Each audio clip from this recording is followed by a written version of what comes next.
it's probably a longer answer now. I read an article in the Financial Times 2 months ago where they had exactly the same topic in the English Premier League. How can you, and they have the financial fair play, how can you bridge the gap between the very top and the very bottom? And if you look at the budgets of Marussia and then you compare the highest spender, whoever it is, Ferrari, Red Bull, we're talking about a gap from 70 million to 250 million. So if you want to start with a cost cap, how do you do that? Where do you cap it? And if you cap it on the lower end, well, do you make 2/3 of the people redundant in the big teams? How does it function? And so that's one point. The other point is, how do you control it? I think the competition is so fierce at the very top that the cost cap was never implemented because there was no way of policing it and controlling it. Some of the teams have various setups, various companies all around the world, multinationals behind them, in Japan, in Germany, in Italy. It's all in one company. If you look at Ferrari, they have a severe issue of being transparent enough to coping with the cost cap. If you have everything in one entity and you're building road cars and you're building engines and you're building race cars, various race cars from GT to Formula One, well, how does it function? And because it is so competitive, we need to have clarity how you control that. So this is the problem I see on the cost-cutting side. Obviously, 2 teams disappearing. I have an emotional and a pragmatic view. The emotional view is there is personal drama behind it. There are families who need to pay mortgages. There are kids going to school, and these people don't have any jobs today anymore, and that is a drama, and it is painful. And I'm sorry for that.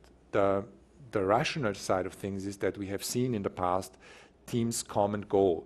We have seen great teams who have folded, went into liquidation or administration. Great names: Brabham, Arrows, Ligier, Prost, Larousse, Leighton-House. I mean, there are 20 others, and that was part of Formula One. Now, is it something which should happen? No, of course it shouldn't. But when Formula One was opened up for new teams to join, you can't compare the agenda of the teams. In our case, we are representing a multinational car company, and this is a branding exercise. This is showcasing our technology.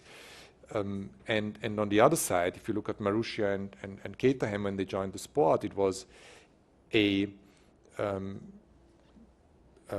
entrepreneur deciding to join Formula One and maybe underestimating what it meant to joining that field. I mean, you have other examples such as Vijay, who is extremely successful in his business, who had stamina enough and size enough to cope with the challenges until today. And I have great respect for what Tony Fernandez and Andrei Cheglakov have done in their businesses. But maybe it was, Formula One is just a different ball game, because you have these various agendas. So I think it is time to sit down and reflect and think, what can we do? Because the remaining 9 teams are part of the DNA of Formula One. They are heart and soul. Names like Sauber and Force India and Lotus need to stay in the business.